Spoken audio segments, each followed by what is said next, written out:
Excelente. Muy bien, jóvenes ilustres, sean bienvenidos a este diálogo socrático, a esta configuración, a estos puntos de vista de nuestra materia. Me da muchísimo gusto que puedan estar aquí con este viejo filósofo, con este joven filósofo. También luego le he dicho a mi esposa, no lo sé cómo viejo o joven, no lo sé qué soy, pero bienvenidos. Vamos a ver ya nuestra materia, lineamientos generales, de qué va la materia. Algunos por ahí son algo tradicionales en el ámbito académico y me han comentado, profesor, quiero entregar mucha tarea. ¿Qué pasa? ¿Por qué no hay mucha tarea? Entonces, ahorita vamos a ver cuál es la esencia precisamente de la materia y vamos a ver hoy la primera parte de la praxis. Hoy vamos a ver estrategias que ustedes pueden aplicar en su día a día, en su acción educativa. Dentro de la parte laboral como la parte académica, vemos que al final de cuentas se trata de solucionar problemas. Hubo por ahí un pensador llamado José Ortega y Gasset, mi tocayo, un filósofo español, que llegó a mencionar en su libro La rebelión de las masas, que la vida es un problema, y en efecto, la vida se trata de resolver, dar soluciones en el ámbito laboral. Vean, uno es contratado para dar pautas y sobre todo aspectos claros en el punto de vista de nuestra vida, al igual que la parte académica. Pues bien, nuestra materia va en esa esencia, en ese tenor, de que todos puedan llevar a cabo ciertos aspectos. Y hay sin fin de estrategias. Recuerden que, por ejemplo, la educación basada en problemas lo fundó un médico canadiense en el siglo XX, a partir de 1967, llamado Howard Barrow. El profesor Howard Barrow fue precisamente un médico que se dio cuenta que los jóvenes prácticamente de las escuelas llegaban al hospital, pero sin un concepto práctico de la medicina. No sé si han visto la serie Doctor House, me imagino que sí, brutalmente honesto, ¿no? La honestidad por ahí, dice su compañera, sí. La verdad también incomoda, ¿no? La verdad incomoda un poco. Entonces de ahí lo toma en efecto Howard Barrow, lleva un pequeño pizarrón a su consultorio y empieza a hacer preguntas a los jóvenes.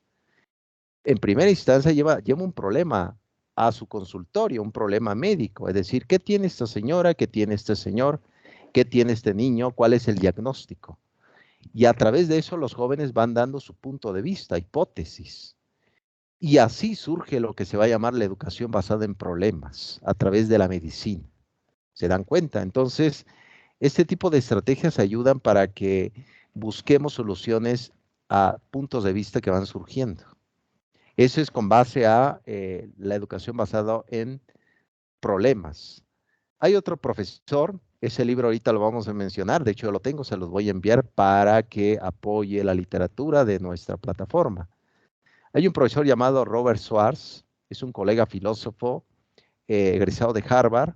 Él tiene un libro que se llama Pensar para aprender, la educación basada en el pensamiento, ¿no? Entonces, él utiliza un método que ya se utiliza en este siglo XXI muy constantemente, que se llama la educación basada en preguntas.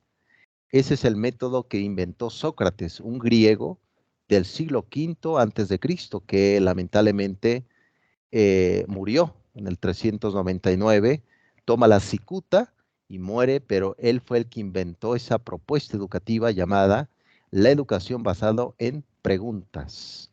Si alguien quiere ahondar un poco en eso, le recomiendo la primera obra de Platón llamada La Apología Socrática. Si alguien quiere leer un poco sobre qué pasó con Sócrates, qué pasó con su esposa enojada, ¿no? Su esposa Jantipa, todo eso, pueden ustedes ahondar un poco. Por lo tanto, Robert Schwartz, ¿qué hace? Invita a los jóvenes haciéndole preguntas, cuestionamientos, interrogatorios, para que el joven saque a la luz el concepto de la mayéutica, es decir, parir ideas, y que él mismo, o la chica, el chico, puedan ir generando su propio pensamiento. Por lo tanto, esa es la esencia de nuestra materia. ¿Qué estrategias didácticas podemos utilizar para llevar a cabo la autonomía en el aprendizaje? Pero aquí hay que hacer una adecuación importante. La autonomía, ser autónomos en el aprendizaje no es lo mismo que ser autodidacta. Eso es para que, para que lo tengan presentes. Les voy a contar una historia. Hubo por ahí un profesor que se convirtió en profesor. Yo lo he leído como filósofo, pero en realidad él fue matemático, se llamó Ramanujan, fue de la India. De hecho, por ahí hay una película, si lo quieren ver, se llama El hombre que conocía el infinito. Un matemático que fue a la Universidad de Cambridge, entró al colegio Trinity, el prestigioso colegio de matemática y de física. Ramanujan creció prácticamente la India en esa época, el siglo XX, ¿se acuerdan? Estaba bajo el dominio inglés de las colonias, eran colonia inglesa. De ahí surge también Mahatma Gandhi con la revolución de la sal, etcétera. Entonces Ramanujan se encontró por ahí un pequeño libro y empezó a aprender por sí mismo matemáticas. Eso se llama ser autodidacta. Aprendió matemáticas, empezó a construir el conocimiento por sí solo, y llegó prácticamente a ser uno de los grandes genios en temas de los números naturales y el tema precisamente de las ecuaciones matemáticas. Si alguien quiere revisar la película, El hombre que conocía el infinito, es la historia de Ramanujan, un matemático que aprendió por sí solo matemáticas. Ese es ser autodidacta, pero ser autodidacta es que por ti mismo emprendes un conocimiento. Pero la autonomía para el aprendizaje, el alumno no está solo, sino está el profesor que lo guía, que lo aconseja, dónde ir construyendo el conocimiento. Entonces, eso es importante que no lo pierdan de vista entre la diferencia en tener autonomía y ser autodidacta. Autodidacta es solitario, autonomía es del aprendizaje es estar con el profesor. Pues bien, vamos a ir de la mano entonces de qué va nuestra materia de estrategias. Si quieren comentar algo, jóvenes, adelante, con todo, sin ningún problema. Nada más les voy a bajar puntos. No, no, no es mentira. Nada más pueden ir compartiendo sus puntos de vista. Muy bien. Sale pues. Bien, vamos con los objetivos. Ya me había presentado antes, pero lo voy a hacer para que no piense que soy un impostor, ¿no? No soy un impostor, jóvenes. Soy el profesor José Cruz. Tengo un doctorado en educación por el Centro de Investigación y Posgrado de Veracruz. Tengo una maestría en filosofía por la Universidad Vasco de Quiroga. Tengo una licenciatura en ciencias de la educación. Estudié teología, también he dado clases de religión. Soy lector y me da mucho gusto poder compartir con todos mis configuraciones filosóficas también del ámbito educativo. Entonces, no, esto no es por presunción, simplemente para que se den cuenta que están en buenas manos en tema de su aprendizaje. Pues bien, y también vamos a ir poco a poco caminando. Recuerden que todos los jueves vamos a tener una clase sincrónica, todos los jueves a esta hora. Pero como muy bien me escribió un joven el día de ayer, un poco preocupado, que él me comentó precisamente que él eligió la carrera totalmente en línea porque no había encuentros. Él estaba preocupado y le dije, no te preocupes. Las sesiones no son obligatorias, son totalmente libres. Precisamente una de las adecuaciones de la autonomía es la libertad. Nadie puede aprender obligado. ¿No? Sabemos muy bien esa consecuencia, esa descripción. Y por lo tanto es totalmente libre todos los días jueves, pero también es importante que no pierdan de vista que nuestra materia no va a haber entregables, no van a entregar proyectos, no van a entregar foros, no van a entregar análisis de caso 1, 2. Solamente son autoevaluaciones, pero tiene mucha énfasis en el tema de la descripción de cada una de las sesiones. Por lo tanto, les pido que no se apresuren. Por ahí uno de sus compañeros me envió ya todas las evaluaciones hechas. Entonces yo le envié un mensaje de voz como una retroalimentación comentándole y le hice una pregunta filosófica. ¿Qué sigue ahora para ti? Por lo tanto, como van a ser autoevaluaciones, que es muy importante, Por eso vamos a tener clase los jueves, para darle sustento a todo esto. Y que ustedes se lleven de la materia un conocimiento, clases, vamos a tomar clases. Por lo tanto, no hay entregables en nuestra materia, pero sí les pido, por favor, que vayan haciendo las autoevaluaciones con base al calendario de actividades y de entregas, por favor. No se precipiten, por favor. Muy bien, esa es la esencia de la materia. Los objetivos aquí están, prácticamente vamos a analizar las estrategias del concepto de la didáctica. Recuerden, jóvenes ilustres, la palabra didáctica viene del griego didástico, que significa enseñanza y aprendizaje. El que enseña también aprende, ¿no? Entonces, eso es importante que no lo pierdan de vista. Muy bien, a ver, déjenme ver aquí. Repetir todos, ok, perfecto. Muy bien, ese es el objetivo de nuestra materia. Y aquí está, como pueden echarle un vistazo al calendario de entregas de las autoevaluaciones. Las primeras dos se entregan este 31 de este mes, para que lo vayan haciendo con tiempo, no se vayan a precipitar, pero tampoco pierdan de vista el calendario. Yo les voy a hacer retroalimentación de forma personal a cada uno de cómo les fue en la autoevaluación, qué se llevan de cada uno de los capítulos, de los módulos y qué aspectos deben de mejorar. Porque he visto que algunos a lo mejor se precipita y saca 5 de calificación, claro que va a afectar en la calificación final. Por lo tanto, yo les voy a, si es que me lo piden, voy a prácticamente a darles oportunidad de acción. Muy bien, ¿quieren comentar algo, jóvenes?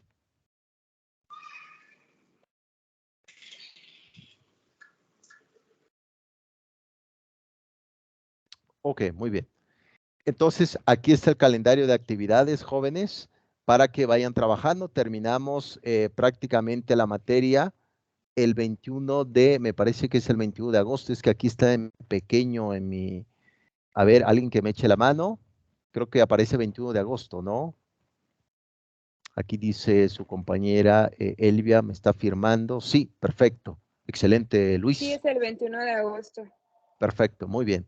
Entonces, para que lo tengan pendientes, jóvenes, ¿no? Vayan haciendo sus autoevaluaciones poco a poco, vayan leyendo, vayan revisando el tema, ¿no? De la metacognición, como aparece que ahorita lo vamos a ver. Entonces, para que lo vayan trabajando y listo. Pues bien, esa es nuestra materia, autonomía para el aprendizaje, sin duda alguna va a dar semblanza, descripciones y información para estos tiempos. Recuerden que la característica de este siglo XXI es que existe exceso de información y poco conocimiento. Esa es la característica de este siglo XXI. Pero muy bien comentó Fernando Sabater, acaba de sacar un libro que se llama Solo Integral, así se llama, de Fernando Sabater, donde menciona precisamente la urgencia de volver a inventarse uno mismo como sujeto de aprendizaje. Todo el mundo lee, vea, todo el mundo lee. Lee mensaje de WhatsApp, mensaje de Facebook, etcétera, todo el mundo lee. Pero prácticamente no todos leen libros completos, no todos podemos leer libros completos. Tratamos de obtener un conocimiento más sustancial. A eso se le llama lectura tabernácula. La lectura tabernácula es todo lo que se lee ahora, los jóvenes, los niños, ¿no? Los adultos, pequeños párrafos. Eso se le llama también en latín aforismos. La palabra aforismos significa ideas o pensamientos cortos. Vean las plataformas, ¿no? La plataforma Twitter tiene esa concepción, pequeños párrafos pequeños. A eso le llamamos aforismos. Ahora vemos por qué los niños o los jóvenes, los adultos, muchas veces no terminamos de leer un texto completo porque no estamos acostumbrados a ello. Pues bien, esa es nuestra materia, jóvenes. No hay entregables, hay autoevaluaciones. Realícenla con base al calendario. No me envíen todo ya hecho en un solo día porque si no salen bien, realmente no me van a dar argumentación clara para que yo les pueda habilitar la sesión. Vayan poco a poco, por favor, pero tampoco no se vayan retrasando. Muy bien, ese es el calendario de actividades. ¿Tienen algún comentario, jóvenes? ¿Alguna pregunta, algo? Adelante, ilustre Elvia, te escuchamos. Gracias. Estas diapositivas nos va a hacer favor de compartirlas. Sí, claro que sí. Ah, excelente. Ok. Qué amable, gracias. No, es un gusto, ilustre. El día de hoy les comparto la diapositiva y les voy a compartir el primer libro que vamos a revisar hoy de estrategias. Ese también se los voy a compartir y les voy a compartir el video también que lo voy a subir a mi canal de filosofía. Se los voy a compartir para que lo puedan consultar poco a poco. Muy bien, excelente, Elvia. ¿Ibas a comentar algo, ilustre Laura?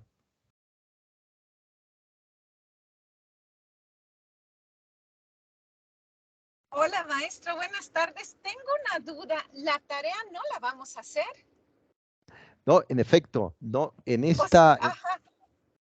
Sí, adelante, te escuchamos, te escuchamos. Sí, ajá, porque la plataforma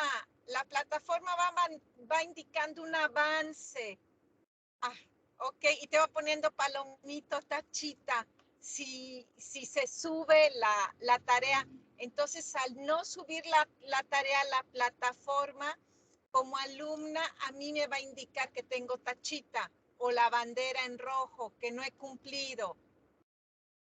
Sí, cuando realices, ilustre Laura, la autoevaluación de esa sesión correspondiente en automático ya tendrás la palomita, ¿no? Ok. Claro, dependiendo el tipo de calificación que obtenga. Recuerden que la autoevaluación es automática.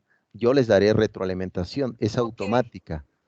Cuando tú hagas, por ejemplo, de la sesión 1, el módulo 1, las 2 autoevaluaciones, o la 1, la 2, en automático ya la plataforma te va a indicar que vas muy bien, sin ningún problema. Como no va a haber actividades que entregar, solamente se va a evaluar las autoevaluaciones. Ok, correcto. Bien, maestro. Sí, era mi duda. Gracias, maestro. Es un gusto, con cuidado, Laura, por ahí, Sí, ya con me tu familia. estacioné. Sí, gracias. Sí, es un gusto. Eh, También tu tocaya, Laura, dice, sería como la materia de ser humano, compañeras, compañeros, que solo eran auto. Sí, totalmente. Sí, ilustre, muy bien lo comentas. Tienes esencia.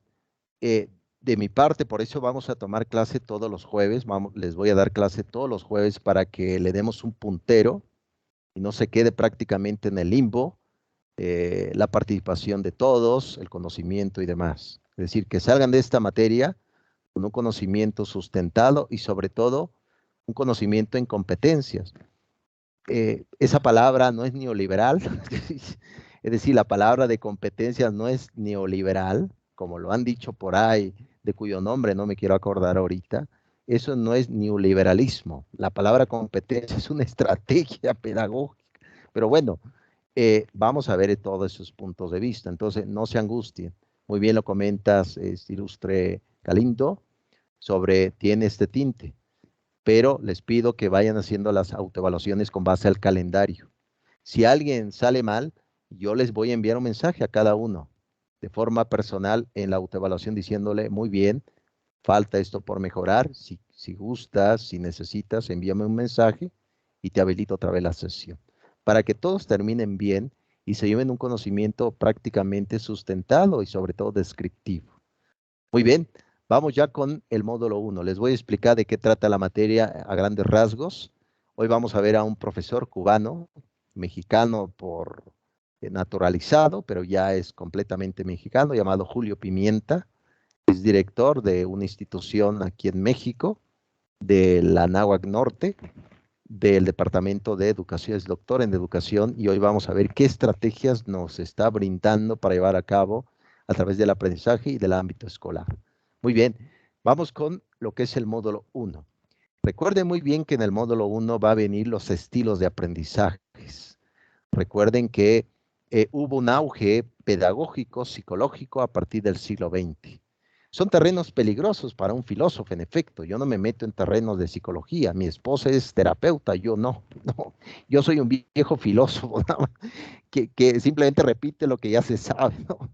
Pero bueno, prácticamente al siglo XX hubo un auge tremendo. Vemos con Albert Bandura. Lamentablemente murió el profesor Albert Bandura en el 2000, el año pasado.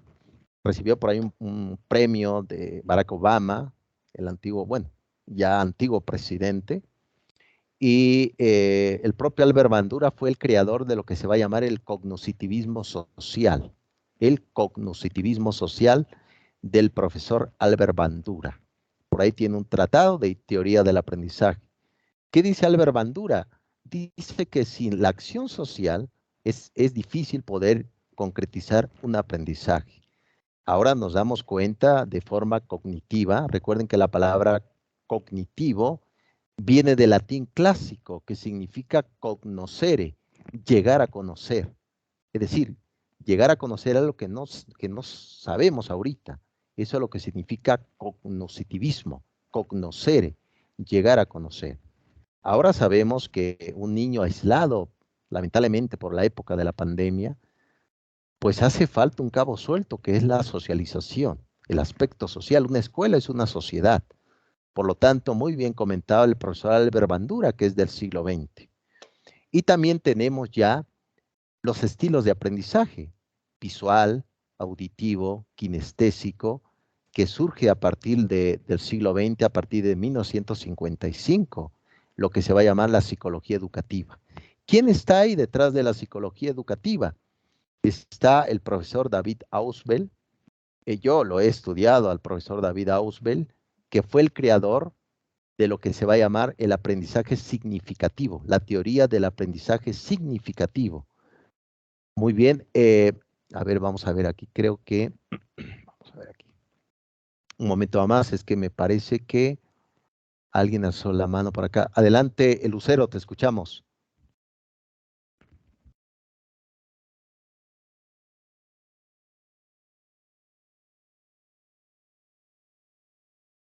Si nos escucha, Lucero, tienes la palabra.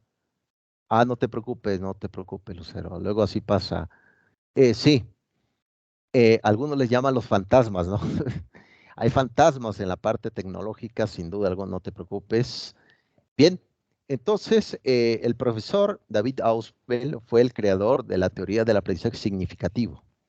Y eso a veces hace falta en el ámbito escolar, que uno sepa y se dé cuenta y que el propio docente se lo pueda describir y se pregunte al alumno, bueno, ¿qué sentido tiene aprender este tipo de conocimiento? ¿Me va a servir en la vida? Pues claro que sí. La cuestión es que, como decía David Ausubel, tiene que tener un significado, ¿no? Entonces, eso es lo que surgió dentro de los estilos de aprendizaje, David Ausubel. Está también otro profesor llamado Carl Rogers. Carl Rogers fue el creador de la teoría llamada el aprendizaje enfocado en el estudiante. Recuerden que la mayoría de las aulas educativas se enfoca en el profesor, como si el profesor solamente fuera el que posee la verdad. No es así. Como decía Paulo Freire en su libro La pedagogía del oprimido, un profesor no lo sabe todo, un alumno no lo ignora todo. Bueno, si yo lo supiera todo, fuera un Walter Mercado, ¿no? Te leyera las cartas, te comentaría el futuro, ¿no? Te leo el futuro. Ya no daría filosofía, ¿no? Ya no me dedicaría a la filosofía, sino a leer las cartas, ¿no? Si supiera el futuro. Pero no lo sé, joven, no me pregunten del futuro, ¿no? Entonces, es lo que dijo esta concepción, pues, es decir, Carl Rogers, la educación enfocada en el estudiante. Todo eso surgió precisamente y se dieron cuenta que existía sin fin de aspectos de cómo abordar el conocimiento. Hay personas que a través de la escucha están adquiriendo un conocimiento, por eso tienen habilidades musicales, a lo mejor habilidades con otro aspecto. A veces se puede decir en el aula o en diferentes circunstancias que dice el docente, es que no me estás viendo, no me estás poniendo atención. Claro que sí, profesor, lo he escuchado, ¿no? Entonces, esa es una habilidad auditiva. La otra parte es la parte visual, ¿no?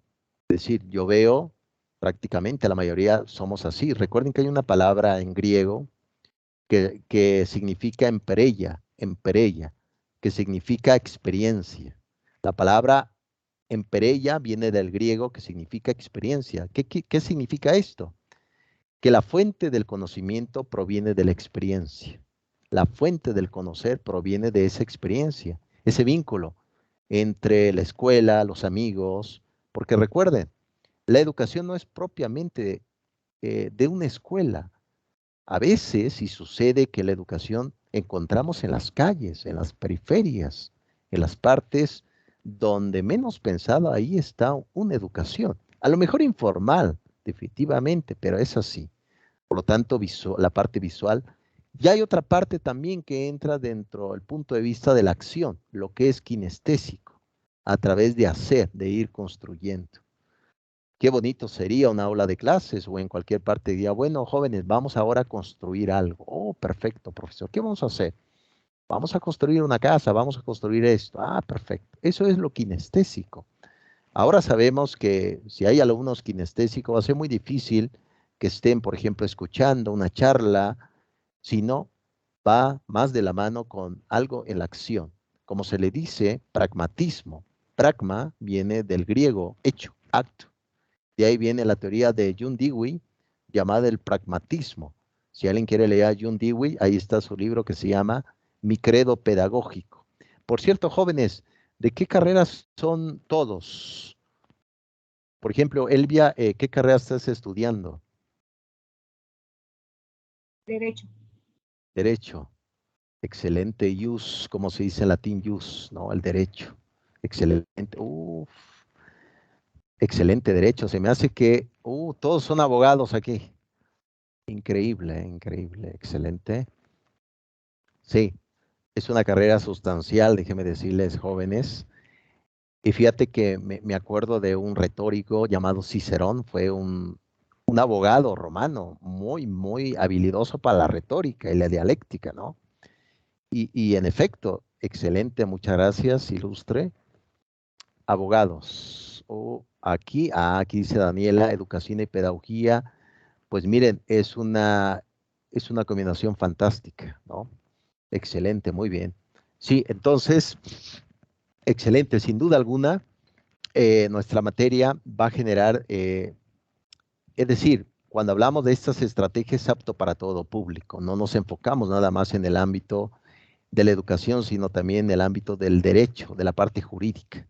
Yo en su momento, en algún momento di lo que fue ética jurídica, entonces, educación muy bien, ilustre Valdés, gracias. Entonces, es lo que comentamos con los jóvenes en su momento, que prácticamente surge el derecho, yo se lo digo como filósofo, porque no soy experto en él, ni prácticamente ustedes son los expertos, pero prácticamente el derecho está ahí porque se necesita el derecho, es decir, si hubiera derecho, no hubiera derecho, ¿no? Prácticamente es como un mentado trabalenguas, pero prácticamente esa es la necesidad que surge desde prácticamente de la periferia. Muy bien, entonces, aquí dice Laura, soy licenciada en comunicación y estoy estudiando, perfecto, excelente. Todo que vaya abonando para su formación, sin duda alguna va a generar un progreso, ¿no? Sin duda alguna. Bueno, ustedes ya lo saben, simplemente esto prácticamente es de forma general. Muy bien, entonces el módulo 1, jóvenes, van a ver ustedes ese tipo de los estilos de aprendizaje. Observen y pregúntense, ¿cómo aprenden? ¿Cómo aprendes, Elvia? ¿Cómo aprendes, ilustre José Antonio, Angélica? ¿Cómo aprenden? Esa es la pregunta que se debe de hacer uno. ¿Cómo aprendemos? Es claro que algunos memorizan. Parte de los estigmas de la memorización es que se asociaba con el conductismo. Recuerden que el conductismo lo fundó el profesor Skinner en Estados Unidos. Y claro, y usted mira, bueno, profesor, pero ¿qué pasó con Watson? ¿Qué pasó con el propio Pavlov? ¿No?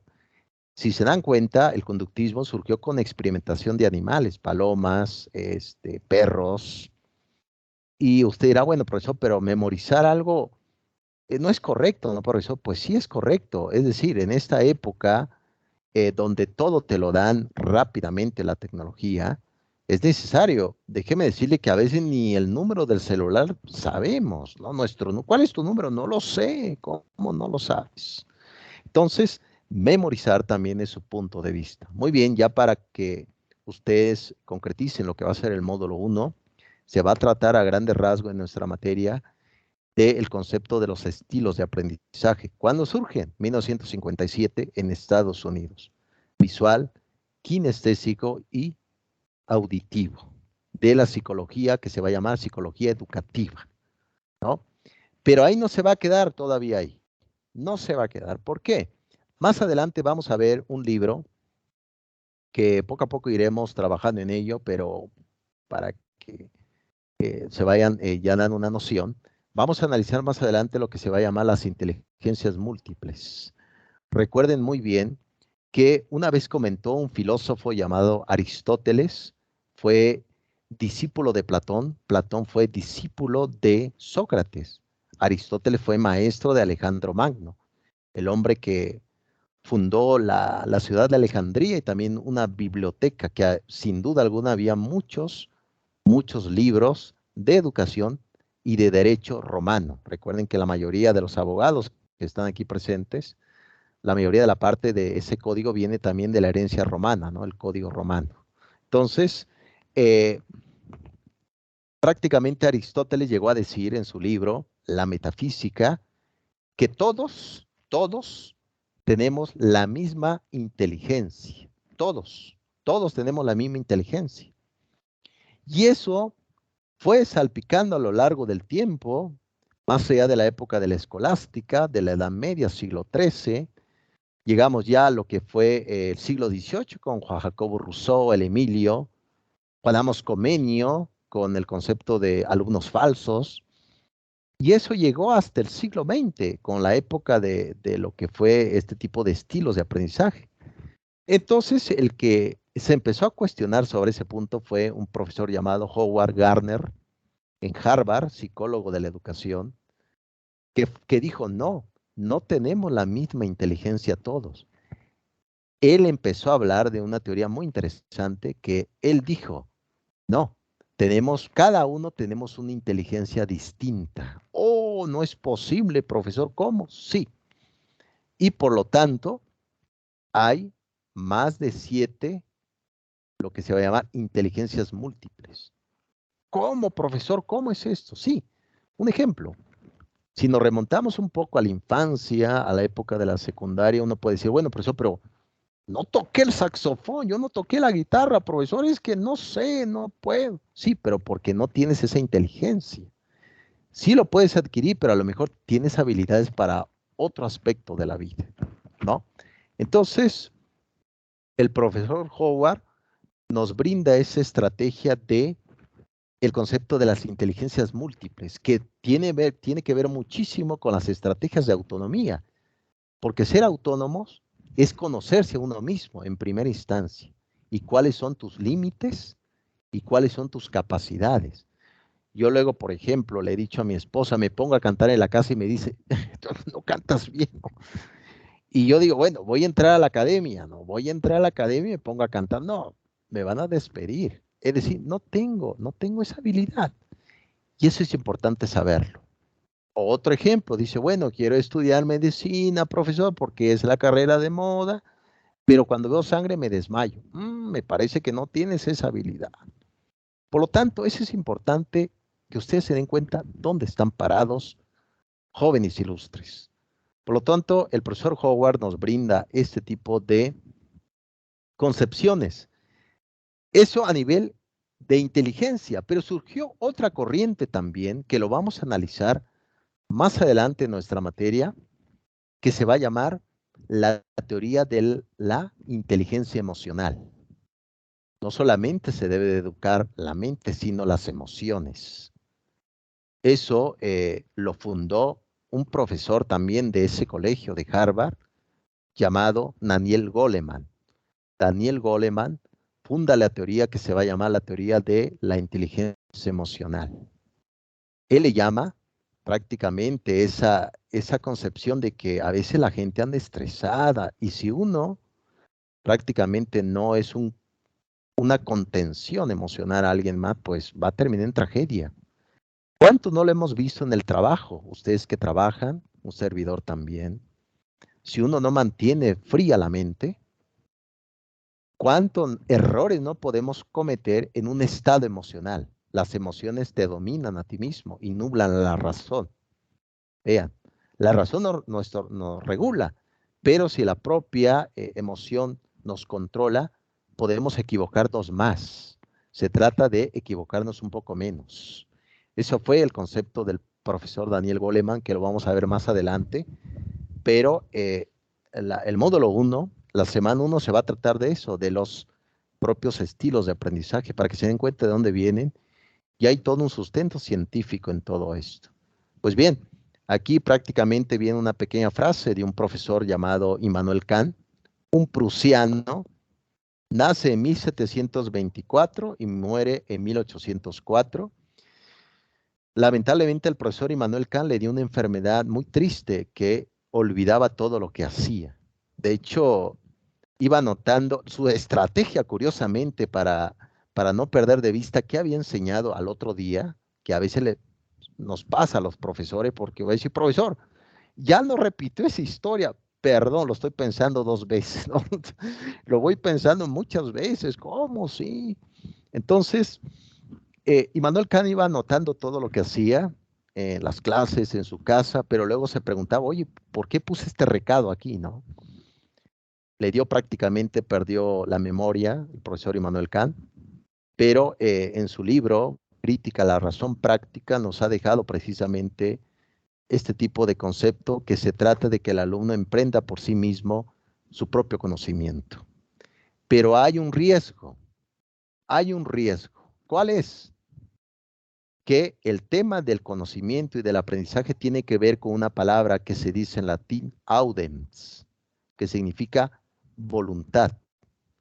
No todos quieren aprender, eso sin duda. La educación, como por ejemplo aquí en México, que se hizo modificación al artículo 3, en la nueva reforma educativa, la contrarreforma del 2018, 2019 ya, es que la educación debe de ser obligatoria hasta nivel universitario, pero si yo no quiero estudiar, no me puedes obligar. Por lo tanto, aquí entra la discrepancia en que sí, quiero que seas autónomo en el aprendizaje, pero si no quiero aprender, ¿qué puedo yo hacer? Y eso también es el riesgo para todo profesor, porque el profesor se angustia, híjole, es que Pepito no aprendió nada, hijo, me siento culpable, espérame, no eres dueño de todas las consecuencias, ¿no? Entonces, eso es precisamente que no lo pierdan de vista. También aprender requiere de voluntad, no de magia. Esto no es magia, ¿no? Es como cuando vas aquí a... Luego me ha tocado ir con mi esposa en la calle y venden películas, ¿no? Esas películas que sabrá Dios si son originales, pero te compras una, a ver, dame uno de Demo 2, buscando a Nemo, y resulta que te han engañado, ¿no? Ah, es que me han engañado. Quisiéramos que así fuera el conocimiento, es decir, te metieras una UCB en la cabeza, ya sé muchísimo, ya sé un conocimiento. Pues no es así, ¿no? Entonces, no pierdan de vista lo que va a ser el módulo 1, jóvenes. Voy a rajatabla porque el tiempo es totalmente incierto. Muy bien, vamos con el módulo 2, lo que ustedes van a ver en su plataforma. Aquí precisamente se va a ver algunas delimitaciones sobre el estilo de aprendizaje. Como les había platicado un poco del profesor Robert Schwartz, él implementa lo que se va a llamar organizadores gráficos, que ahorita lo vamos a ver, los tipos de organizadores. A través de esta perspectiva, se puede ir organizando las prioridades. No se les olvide, jóvenes ilustres, que hay 2 premisas en el nivel educativo, en el concepto de las estrategias. ¿Cuáles son las 2 premisas? 1, que en tener dinero no garantiza tener educación. Esa es la primera premisa. Segunda premisa, una mala educación es más cara que una buena educación, ¿no? Porque se gasta mucho, es decir, se gasta demasiado en una mala educación. Esas son como las 2 premisas precisamente que se va a revisar en el módulo 2. Recuerden que decía el oráculo de Delfos, conócete a ti mismo. El oráculo de Delfos fue como la versión de Walter Mercado, pero versión griega del siglo V a.C. Todos iban a pedir consejos. Es decir, ¿Qué le interesaba a los griegos? ¿El futuro? Sí, el pasado no. Yo creo que en este presente nos llama más la atención las cosas que van a suceder que las cosas que ya sucedieron, ¿no? Me parece que nos llama más la atención. Pero también es importante que no pierdan de vista. Yo he platicado luego con jóvenes a nivel de filosofía y me han dicho, oye, profesor, es que yo no sé qué quiero. Bueno, yo creo que primero hay que empezar a preguntarse qué es lo que no quieres. No, es que profesor, no sé qué quiero. Ah, perfecto, pero si no sabes qué quieres, al menos pregúntate qué es lo que no quieres. Yo creo que muchos los que están presentes aquí me parece que ya contestaron a esa pregunta. Lo que no quieren es claro, ¿no? Por eso están estudiando. Es decir, por eso están estudiando alguna segunda carrera, etcétera, etcétera. Entonces, ¿qué es lo que no quieren? Entonces, a partir de eso, se va surgiendo todo eso. Y viene una pregunta, inclusive en el ámbito ético, que se llama, que se hace esa pregunta prácticamente, que significa, ¿qué es lo que más me conviene? Eso es la pregunta de la ética. ¿Qué es lo que más me conviene? Recuerden que la ética estudia lo que va a pasar, no lo que ya pasó. Sí, lo que ya pasó le pertenece a la historia, a la ciencia de la historia. A la ética siempre se va a preguntar, ¿qué es lo que más me conviene en la vida? Pregúntense, ¿todo lo que he hecho hasta ahora me ha convenido? ¿Será correcto para mí? ¿O será necesario un cambio? ¿No? Ya cuando alguien te diga, oye, ¿qué estás haciendo? Ah, estoy cambiando algo en mi vida porque ya se dieron cuenta, me están criticando. Oh, ¿cómo, profesor? Sí, estoy haciendo algo nuevo, no es posible. Bien, entonces, ahí tenemos al profesor Robert Schwartz en el concepto de este libro yo lo tengo, lo vamos a revisando, se lo voy a ir compartiendo poco a poco para abonar a nuestra materia. Bien, jóvenes, ¿quieren comentar algo hasta este momento? Espero que no se estén durmiendo, ¿no? Yo emocionado aquí.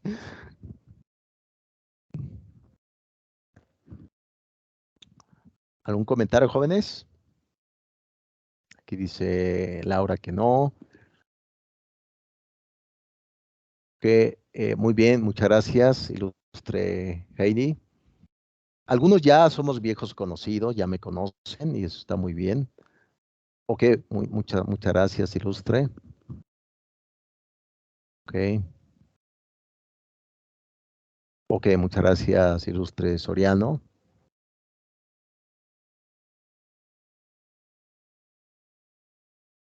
Ok, perfecto. Muy bien. Gracias, Luis Antonio, gracias. Aprecio tu comentario. Ok, perfecto, muy bien. Vamos a seguir. Cualquier cosa lo pueden dando, jóvenes. Espero terminar ahorita 8:30. También para respetar su tiempo, pero recuerden que todos los jueves nos veremos a la misma hora, Dios mediante, para que cada semana vamos a revisar una estrategia y un autor. ¿Qué nos propone? Hoy vamos a ver algunas estrategias interesantísimas que ustedes pueden llevar a cabo a través de su aprendizaje, ¿no? Es que yo he tenido alumnos que, oye, profesor, no me entra nada de letra, está difícil. Sí, profesor, ¿no? Entonces, vivimos un mundo ruidoso, sin duda alguna, hay mucho ruido. Imagínate, quieres dormir y escuchando a Maluma, ¿no? Uta, no, apaga Maluma, ¿qué te pasa? No puedo ni estudiar, ¿cómo que Maluma? No, entonces, está difícil la cosa, ¿no? Entonces, hay mucho ruido. Bien, aquí como pueden ver a las dos profesoras del País Vasco, de las inteligencias múltiples, lo vamos a ver, pero lo pongo aquí porque uno de los grandes mitos, que lo digo sin miedo, era prácticamente que en ser inteligente era aquella persona que podía resolver problemas muy difíciles, problemas matemáticos, ecuaciones numéricas, pero resulta que no es así. Es decir, hubo personas muy inteligentes, pero fueron incapaces de relacionarse con los demás. Por lo tanto, podemos decir que no eran inteligentes. Cuando veamos ya las inteligencias múltiples como estrategia para su aprendizaje, se darán cuenta que una persona que es segura de sí misma, es capaz de relacionarse con los demás, puede dar pautas para solucionar y sobre todo se acepta tal cual como es, podemos llamar de inteligencia, persona inteligente. Vean todo este fenómeno que envuelve la inteligencia, y eso es precisamente a lo que se trata, ¿no? Que ustedes vayan viendo puntos sustanciales en su formación. Muy bien, prosigo. Aquí prácticamente vamos ya con el módulo 3.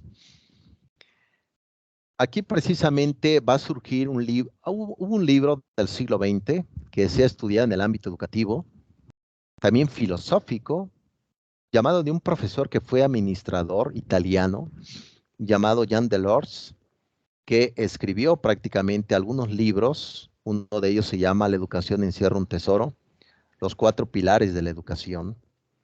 Jean Delors hablaba prácticamente de algunos pilares de la educación: aprender a ser, aprender a convivir con los demás, aprender a hacer, a creación, y aprender a aprender. No, esos pilares precisamente del siglo XX siguen sonando en este siglo XXI. Recuerden que este siglo XXI tiene muchas características. Uno de ellos, hay un libro que se lo recomiendo ampliamente si son abogados, son aquí educadores, pedagogas. El libro se llama Amor líquido, la fragilidad de los vínculos humanos. Amor líquido, la fragilidad de los vínculos humanos. Es de un filósofo, también fue abogado, llamado Zygmunt Bauman. Escribió este libro y habla de las relaciones de bolsillo. Es decir, es que, oye, un ejemplo, ¿no? Es hipotético. Oye, mamá, me voy a casar con Rafael. ¿Cómo? ¿Cómo? Sí. ¿Cuándo lo conociste? Lo conocí ayer en Facebook. Oh, hija, espérame tantito. ¿Cómo? Sí, lo amo. Eso es precisamente lo que dice Bauman. Nos precipitamos demasiado pronto en las argumentaciones. Y también comenta Bauman que la solución que dábamos el día de ayer ya no funciona para dar soluciones a este día. Por lo tanto, los consejos que nos dan nuestros abuelos, nuestros padres, ya no funcionan en este presente. Los jóvenes están viviendo problemas que nosotros no vivimos. Por eso a veces no funcionan los consejos que damos, porque son otros problemas. Muchas veces no pensamos, ¿por qué no funciona el método que le estoy dando? Porque son otros problemas, ¿no? Entonces, esa es la gran dificultad que decía el propio Zygmunt Bauman. Claro, hablaba del punto de vista político, que, bueno, ya también es un tema controvertido, ¿no? Pero decía Bauman que si los gobernantes no toman buenas decisiones, dice Bauman, no le hagamos caso, hay que tomar nuestras propias decisiones, pero yo creo que sí, ¿no? Yo creo que sí, hay que tomar nuestras propias decisiones. Entonces, Bauman le llamó la sociedad líquida. Vean prácticamente el agua, se podrá tomar. Tomas un poco con la mano, pero fluye rápidamente. Así fluyen las emociones, así fluye la moral, y fluye algo también que esté en agonía, el amor. El amor fluye rápido, ¿no? Por eso vean las infidelidades, las parejas no duran tanto tiempo, porque son liquidez. ¿Dónde lo conociste? Lo conocí en un bar hace 2 días, ¿no? No hay un proyecto profundo, ¿no? Entonces, eso es precisamente lo que decía el propio Zygmunt Bauman con el tema de la liquidez del siglo XXI. Pero no solamente nos quedamos ahí, jóvenes ilustres, sino hubo también otro pensador, un sociólogo, llamado el propio Lipovetsky. Lipovetsky de hecho, sigue vivo, es francés. Lipovetsky tiene varios libros.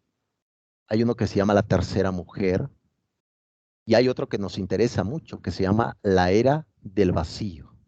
La era del vacío. ¿Con qué se llena el vacío? Decía Lipovetsky. Compras, deudas, etcétera, etcétera, etcétera, ¿no? ¿Cómo, profesor, usted es socialista? No me diga, no me diga. No, no soy socialista, jóvenes. Simplemente quiero que se den cuenta dónde está parada la autonomía para el aprendizaje. Está entre la liquidez y la era del vacío. Recuerden, una persona que sufre gasta más y eso conviene al capitalismo, ¿no? Es decir, una persona que sufre gasta más, ¿no? Es decir, el sufrimiento deja dinero, al igual que la delincuencia, etcétera. Usted dirá, ¿cómo? Pues sí, porque son antinomias, como se le llama en filosofía, aspectos negativos. Por ejemplo, si no hubiera enfermos, no hubiera hospitales, ¿no? Como se lo dije aquí a la ilustre abogada Elvia. Decía, el derecho surge porque no hay derecho. Si hubiera derecho, no hubiera derecho, ¿no? Es decir, esto es precisamente la concepción. Es como la escuela, ¿no? Uno va a la escuela porque no sabe, pero si supiera, pues no vamos a la escuela. Yo no estuviera leyendo las cartas por esta vía, ¿no? Te repara el futuro, etcétera. No, no soy hechicero. Bien, entonces, ese es el módulo 3, jóvenes, donde van a abordar este tipo de pensamiento. Muy bien, prosigo. Adelante, profesora Elvia, adelante. Le diré a mi marido, profe, cuando yo vaya al centro comercial. Estoy sufriendo, ni modos. Voy al shopping. Perdón. Son pensamientos, ilustre Elvia, prácticamente esto es como para que ustedes vayan haciendo su propia, diluyendo las ideas, sobre todo generando aspectos, ¿no? Para su vida. Y claro, algunos van a tomar algunas concepciones. Yo simplemente hago siempre mi reflexión filosófica sobre algunos puntos de antinomias, pero bueno, eso es prácticamente lo que queremos hacer, ¿no? Bien, excelente apostillado, ilustre Elvia, excelente apostillado. Muy bien, el módulo 4, aquí prácticamente se va a hablar sobre la estrategia para la autogestión del aprendizaje. Recuerden que hay un tema también difícil, que es el tema de organizar el tiempo. A veces prácticamente terminamos pues viendo el celular, se pasa horas, y a veces uno pierde de vista precisamente lo que uno debería de hacer. Por lo tanto, en el módulo 4 se va a tratar de que cada uno de los estudiantes, de los que están aquí presentes, hagan una bitácora todos los días, una pequeña bitácora. Es decir, yo, por ejemplo, yo tengo una libreta y anoto los pendientes del día, pendientes reales, que yo luego digo, bueno, me voy a leer 3 libros al día, pues no, al menos hay que leer un libro, ¿no?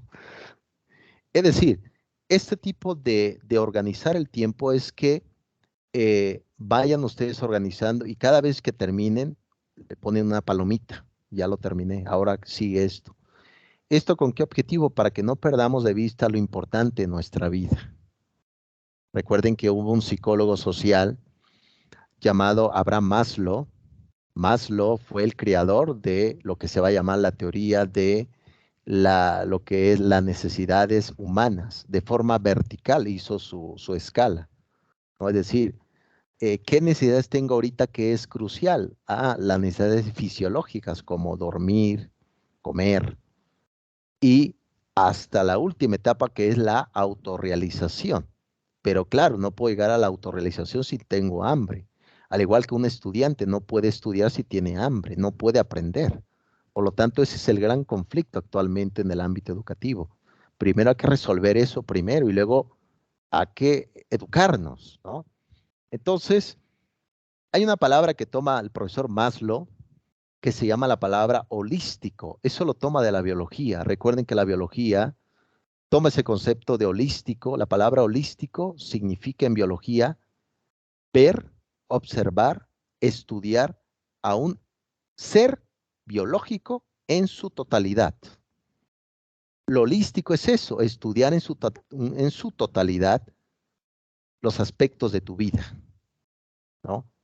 Por eso cuando yo los veo por esta vía o en aula de clases, cuando yo daba clases presenciales, no solamente veo a un estudiante, sino detrás hay cultura, hay sociedad, hay creencias, hay sinfín de cosas. Esa es la parte holística. Por lo tanto, en el módulo 4 es que ustedes organicen su tiempo libre, hagan categorías, compren un cuaderno, anoten los pendientes del día. Esto voy a hacer, lo voy palomeando, para que sean proyectos reales también y no utópicos, ¿no? Entonces, eso es importante. ¿Por qué? Porque desgasta. Vean, la mayoría de nuestros sufrimientos humanos radican en cosas que no tenemos. Vean, la mayoría de los sufrimientos humanos radica en cosas que no poseemos.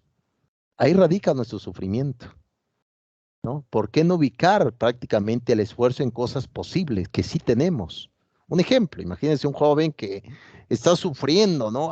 Es que amo a la chica, ¿no? Y su mamá le pregunta, ¿pero ya le hablaste? No, ni me conoce, ¿no? ¿Cómo no?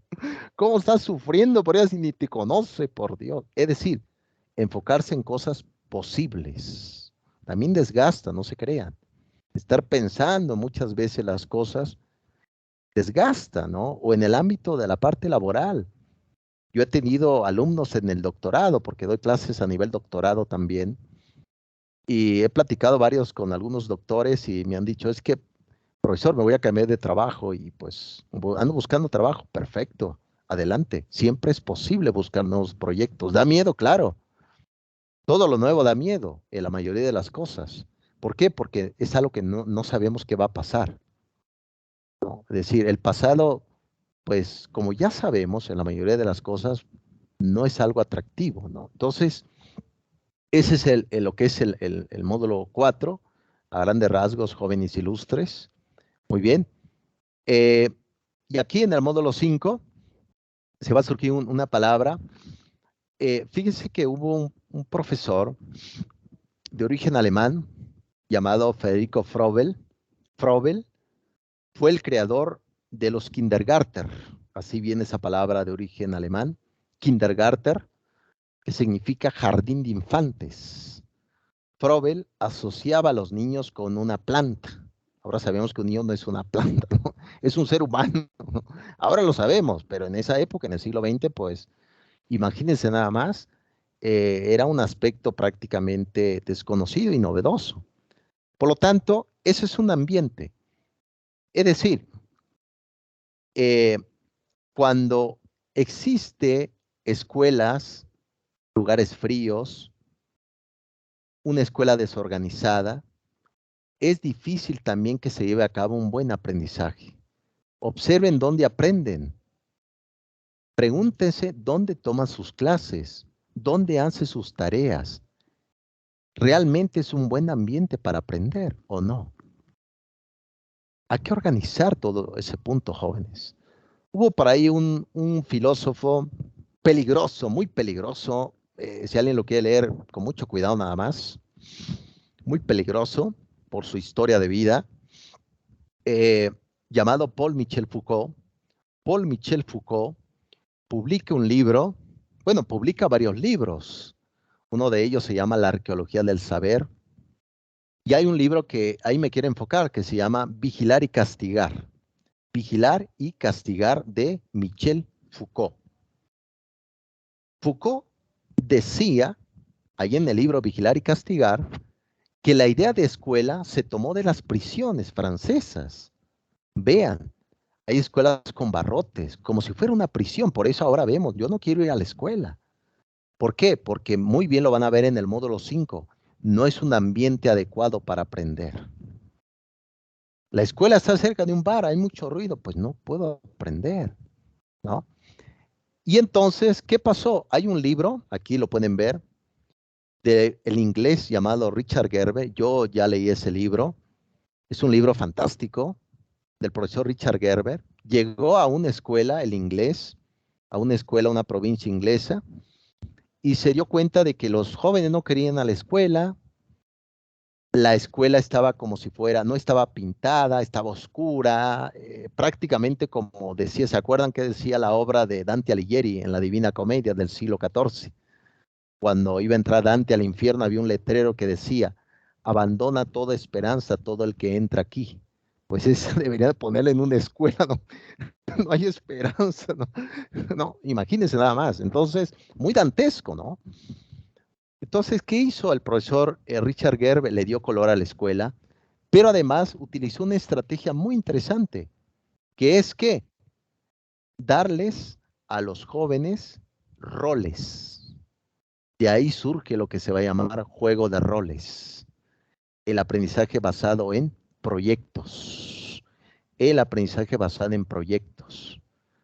¿Qué hizo Richard Gerber? Puso una pequeña ciudad dentro de la escuela, puso un banco, puso un centro comercial, puso una tienda, diferentes servicios que vemos en la sociedad estaba dentro de la escuela. Y los jóvenes todos los viernes salían temprano de las clases y se iban a trabajar al banco, se iban a trabajar al centro comercial. Ellos mismos hacían esos roles que existen en la sociedad. A eso le llamamos empoderar al estudiante. ¿Por qué? Porque el niño debe de aprender. Ustedes saben muy bien que en la sociedad tenemos roles, roles que tomamos y llevamos a cabo. Ese tipo de concepción lo toma sin duda alguna Richard Gerber. Hay otro libro que se lo recomiendo, sean abogados, educadores, etcétera. Un libro llamado Pedagogía Científica de María Montessori, publicado en 1907.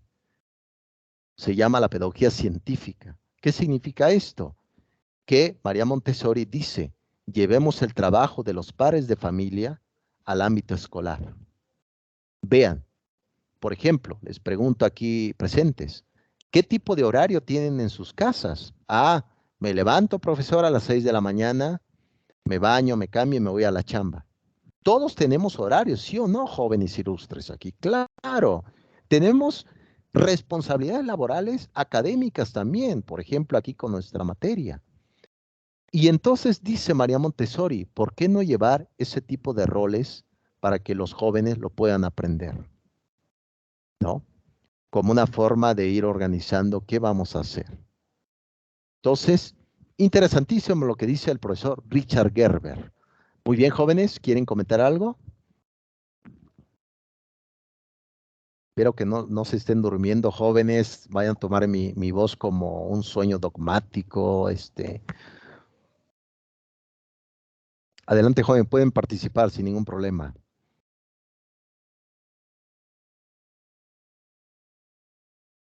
¿Algún comentario, jóvenes? Ilustre Yasmín, ¿quieres comentar algo? Aquí dice Yasmín muy seria que no. Ilustre Elvia. Y dice Elvia que no.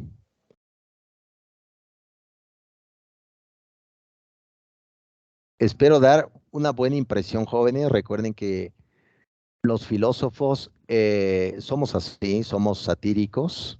Entonces no se vayan a espantar. Si el profesor se ha vuelto loco, es un profesor loco. No se vayan a espantar, jóvenes.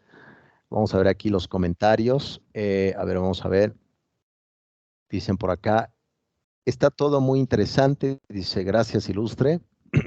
Y los libros, gracias por las recomendaciones, un gusto. No, maestro, la verdad, todo muy interesante, todo lo que nos está platicando. Muchas gracias, ilustre, aprecio tus palabras. Perfecto. Muy bien, de eso se va a tratar la materia, jóvenes, a grandes rasgos. Gracias, ilustre. De eso se va a tratar nuestra materia a grandes rasgos. Y ahora vamos con la primera praxis. Ya entramos ya en praxis. En praxis. Vamos a revisar este libro del profesor Julio Pimienta, cubano, de origen cubano, pero como ustedes ya saben, Cuba aplicó lo que se va a llamar el método socialista o la utopía socialista.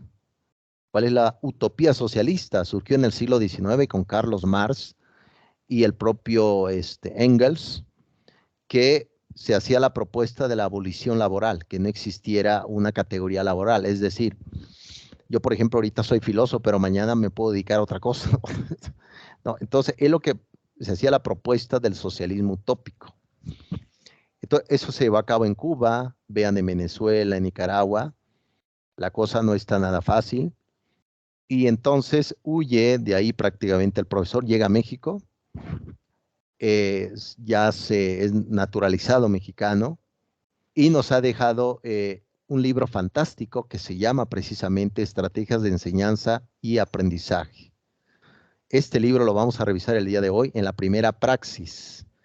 La siguiente praxis vamos a revisar a una psicóloga de la UNAM llamada Frida Díaz Barriga. Frida Díaz Barriga, que nos va a dar otras estrategias, pero desde el constructivismo.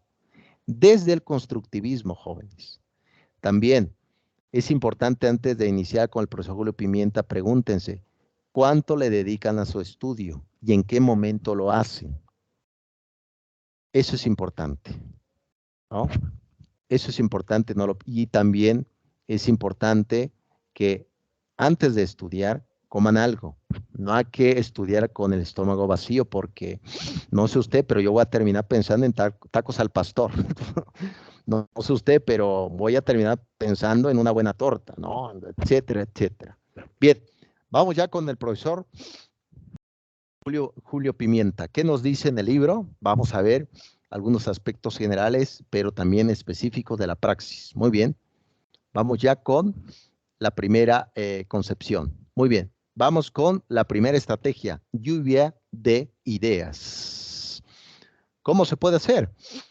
Aquí como surge la lluvia de ideas, es una estrategia para llevar a cabo la autonomía en el aprendizaje. Lo pueden hacer en sus casas, en solitario, en grupos, y es precisamente, sobre todo, para organizar el conocimiento, resolver dudas y, sobre todo, rastrear los conocimientos previos que tenemos sobre el tema. Utilicen, algunos escriben en sus puertas de cristal. Yo he visto jóvenes que escriben prácticamente en su espejo, ¿no? Escriben ahí, ponen conceptos. Eso ayuda para recordar, eso ayuda también para aprender un tema. Utilicen la pared de su cuarto, de su recámara. Pongan ahí pequeños papelitos que hablen del concepto y que vayan uniendo las concepciones. Eso es precisamente la lluvia de ideas. Se puede utilizar prácticamente, como pueden ver, esa es la primera estrategia que nos brinda Julio Pimienta.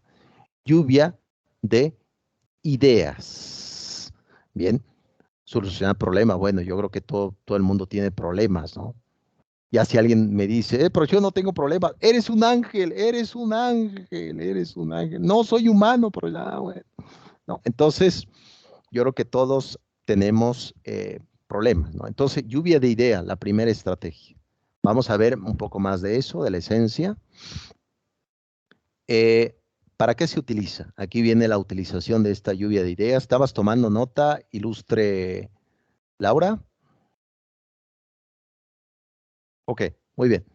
Sale pues. Ya. Aquí. Ah, ya tomaste fotos. Ya. Ok, Más perfecto. práctico. Excelente, muy bien. Sale pues, ¿qué utilidad tiene? ¿Para qué se utiliza? Vean acá las variables. Siempre conocimientos previos. Es decir, ustedes, por ejemplo, en este tema, en esta materia de estrategias para la autonomía en el aprendizaje, ustedes no llegan en tabula rasa. Recuerden que esa palabra es griega. Tabula rasa significa mente en blanco, mente en blanco. Tabula rasa, mente en blanco. Ustedes no llegan en mente en blanco. Ya traen conocimientos previos, pero es importante saberlo. ¿Cuáles son? ¿Cuáles son esos conocimientos previos? Y sobre todo, recuperación, la memoria. Recuerden, y esto no lo digo yo, lo dice Schopenhauer, Arthur Schopenhauer. Arthur Schopenhauer fue un pensador del siglo XIX. Si alguien quiere leer su libro, se llama El mundo como voluntad y representación, de Arthur Schopenhauer. Arthur Schopenhauer lo empezó a trabajar primero él y luego Freud. Claro, no me meto en Freud. ¿Se acuerdan que Freud habló del aparato psíquico, el yo, el ello y el superyo, ¿no? De Freud, ¿no? Con el psicoanálisis del siglo XX. Pero Schopenhauer llegó a decir que, recuerden, no todo lo que está en la memoria es real. Eso es lo que dice Schopenhauer. ¿Cómo crees, profesor? No me digas. No toda la memoria, no todo lo que está en nuestra memoria es real. La memoria nos puede mentir. Esto lo dice Schopenhauer. Suena muy psicoanálisis, en efecto, pero no me meto ahí porque no soy experto. Pero Schopenhauer decía que cuando hay sucesos tristes en nuestra vida, lo llenamos con sucesos positivos, ¿no? Es decir, iba yo en la escuela, en la primaria, y me caí de cabeza y todos se rieron de mí. ¿no? Entonces, ese recuerdo va a quedar olvidado, decía Schopenhauer, y lo voy a llenar con un recuerdo falso para que no me lastime. Eso es importante, no lo pierdan de vista. Por eso esta lluvia de ideas nos ayuda a tenerlo fresco, el conocimiento, jóvenes. A veces apelamos a la memoria, no ilustre Yasmín, apelamos a la memoria, es que el profesor nos dijo, pero ¿qué tal si no es así, no? Entonces, eso es importante, sobre todo para llevar el conocimiento, claro, el concepto de resolver dudas y demás, y sobre todo, siempre todos tenemos ideas erróneas, sin duda alguna. Todos traemos ideas erróneas, pero es importante también darle como claridad y todo esto. Muy bien, prosigo. Y aquí prácticamente viene un pequeño ejemplo del libro de Julio Pimienta, de cómo se puede llevar a cabo. Recuerden, se puede utilizar activos de aprendizaje, así se le llama, activos de aprendizaje. ¿Cómo se puede utilizar? Apoyándonos de nuestra familia. Esto, claro, este tipo de actividad puede ayudar para todo público. ¿Cómo? Que ustedes mismos hagan las preguntas en una pequeña tarjeta y que pidan ayuda a sus familiares en casa y que ellos hagan las preguntas, hagan las lluvias de ideas y les vayan preguntando a cada uno. Ejemplo, a Yasmín, a Laura, etcétera, a Antonio, y ustedes mismos van estudiando, es decir, ellos van a ayudar como activos de aprendizaje para que vayan organizando su conocimiento. A eso se puede aplicar. Es que mi familiar no sabe de esta materia, por eso involúcralo a través de esas tarjetas de pregunta y vas a ver que va a ayudar mucho para el aprendizaje. Eso también, este tipo de lluvia de ideas fue fundamental ahora en el aislamiento por la época de pandemia. ¿Por qué? Porque los roles de los padres cambiaron. El rol de la madre cambió en la casa. Ya no era la que trabajaba, sino era la profesora también. Y a veces no se sabía. Es decir, ¿qué significa esto? Una forma es a través de la lluvia de ideas. Vean qué importante es esta estrategia. ¿Se dan cuenta, jóvenes ilustres? ¿Se dan cuenta? Impresionante. Muy bien. Prosigo. ¿Tienen alguna pregunta, jóvenes? Su silencio me da miedo. ¿Tienen algún comentario, jóvenes? ¿Un punto de vista? No, profe, todo bien, solo que no sé por qué no me permite escribir en el chat, pero de ahí todo bien. Ok, excelente, ilustre, muy bien. Ok, muchas gracias, ilustre Angélica, gracias. Muy bien, vamos con la segunda estrategia, preguntas. Preguntas. Hay preguntas a preguntas, jóvenes. Preguntas a preguntas. Muchas gracias, ilustre, agradezco tus palabras. Gracias, Valdés. Bien, recuerden que les platiqué que la educación basada en preguntas, eso fue el método de Sócrates. Sócrates iba por la calle, iba en el ágora. La palabra ágora significa en griego plaza pública. Ágora, plaza pública. Iba por la calle haciendo preguntas. ¿Qué es la justicia? ¿Qué es el amor? ¿Qué es la felicidad? Ese tipo de preguntas es lo que el alumno debe también llevar a cabo. Es decir, como es una autonomía para el aprendizaje, el alumno debe de hacer siempre preguntas. No se debe de quedar callado. En cualquier momento las preguntas pueden ayudar para disolver las dudas que existen. Por eso es importante que el profesor también genere confianza. Una vez comentó Rousseau en su libro El Emilio de 1762. Recuerden que Rousseau escribió El Emilio y ahí analizaba el concepto de la mentira, Rousseau. Y resulta que un niño, ahí cuenta en El Emilio, que su profesor era muy estricto y les pegaba. Recuerden que la educación en esa época existía, eran los golpes del siglo XVIII. Se llamaba la educación tradicional. Entonces, pues al niño le pegaba el profesor. Entonces el niño aprendió a mentir, porque cuando el profesor se acercaba y le decía, ¿sí aprendiste? ¿Cuál era la respuesta? Sí, claro que sí aprendí. Lo hacía por miedo. No había preguntas aquí, no había preguntas. Entonces, esa es la gran disyuntiva. Siguiente estrategia, la educación basada en preguntas. Esa es la estrategia, hacer preguntas. Muy bien. Ya para ir finalizando, jóvenes, también ya no les quiero quitar tanto su tiempo. Aquí tiene la utilidad. Fíjense, aquí surge también el pensamiento crítico y lógico. Se dan cuenta, ¿no? También la forma de pensar. Aquí aparece lo que lo comenta muy bien en la plataforma, la metacognición, ¿no? Más allá del aprendizaje. Recuerden, la metacognición nos dice que el aprendizaje de la escuela no es suficiente. El alumno debe de llevar por sí mismo el conocimiento de su vida diaria, buscar el conocimiento. Por ejemplo, yo ya tiene más de un año que terminé el posgrado en filosofía. Sigo leyendo mis libros de filosofía. Yo, no es que alguien me diga, oye, lee a Aristóteles, lee a Schopenhauer, lee a Nietzsche. Pues no, lo tengo que hacer por mí mismo. Por lo tanto, la metacognición es, ¿qué hay después de aprender? ¿Qué sigue después de aprender? Meta después de, ¿no?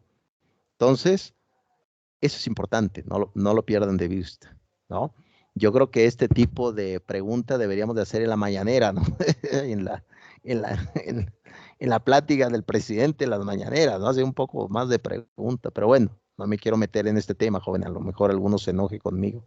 Muy bien, prosigo. Sale pues. Vamos también con la siguiente estrategia. Siglas en inglés, SOA.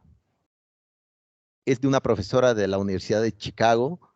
Yo, un servidor, he leído, he revisado sus ideas muy interesantes, educadora, y sobre todo nos ha brindado este tipo de estrategias muy interesantes. Sobre todo va enfocado en el tema de qué es lo que queremos en la vida y cuáles son nuestras vocaciones.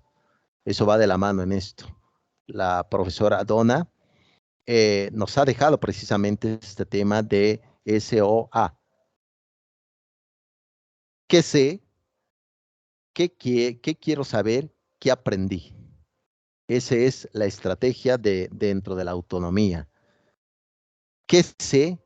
¿Qué quiero saber? ¿Qué aprendí? Vean, si se dan cuenta, va de la mano también con qué es lo que sabemos antes de. Siempre tenemos un conocimiento. Recuerden, todo el mundo recibe educación. Todo el mundo. Vas a la tienda, platicas, surge una educación. Pero la cosa es que es una educación informal. Todo el mundo recibe educación. Todo el mundo. Vean, por ejemplo, lamento tomar este ejemplo, pero los capos de la droga, cuando meten a gente a su organización, les enseñan. Eso es educación. Una educación malvada, claro que sí, pero es educación. Entonces, eso es importante no perderlo de vista, ¿no? Entonces, fíjense, aquí habla de la motivación y les había dicho, nadie aprende si no está motivado, ¿no? Entonces, para que no pierdan de vista, ilustres este tipo de aprendizaje de la profesora Donna. Muy bien, ya para ir terminando. ¿Cómo se lleva a cabo? Prácticamente aquí está. ¿Cuál es el tema? Y a través de ese tema, la mayoría de la vida está hecho de temas, jóvenes, de postulados, de argumentaciones. ¿Cuál es tu tema? ¿Qué quieres hacer? ¿No? Por ejemplo, aquí veo a su compañera Yasmín, se ve muy joven. Es decir, ¿cuál es su tema? Terminar la carrera, ¿no? Es decir, ¿qué es lo que aprendí aquí? Ah, pues lo voy a llevar a cabo. Es decir, una vez teniendo mi carrera, tendré sin duda alguna un impulso de progreso en mi vida social. Eso sin duda. Entonces, eso es prácticamente lo que nos comenta la profesora Donna, ¿no? Más adelante vamos a ver también otra estrategia que se llama el PNI, positivo, negativo e interesante. Eso se debe dar también, sobre todo en la parte laboral. Ese tipo de PNI, como se le llama, se debe dar en la parte laboral. ¿Cuál es lo positivo de mi trabajo? ¿Cuál es lo negativo de mi trabajo y lo interesante? ¿Realmente me conviene esta chamba o puedo cambiar? ¿No? Eso es importante, no lo pierdan de vista en esta concepción. Ánimo, jóvenes, ánimo. Veo que ya los veo cansados. Ánimo, ánimo, ya casi terminamos. Ánimo. Entonces, es así como se lleva a cabo esta concepción de la profesora Donna. Muy Muy bien, prosigo. Ok, ¿para qué se utiliza? Aquí igual viene un concepto prácticamente de la indagación previa, como se dice a priori. Recuerden que la palabra a priori significa todo lo anticipado, todo lo que no se ha hecho, todo lo que pasó a priori. A posteriori, todo lo que ya sucedió, que se convierte en a priori. Siempre va a existir conocimientos previos, pero sobre todo hay una parte muy sustancial, la síntesis. Síntesis. Recuerden, no todo lo que aprendemos es de utilidad en la vida. No todo lo que aprendemos es de utilidad. Hay cosas que no van a ayudar. Por eso es importante hacer una síntesis. Y esto les va a ayudar ¿en qué momento? En el momento de que ustedes estudien. Un alumno, yo lo sé y lo he visto, no va a leer todo el texto, pero al menos que saque una pequeña síntesis de lo más relevante del texto, ¿no? Eso es para que lo tengan presentes en este tipo de ideas de la profesora. Muy bien, jóvenes, ¿tienen alguna pregunta hasta acá? ¿Un comentario?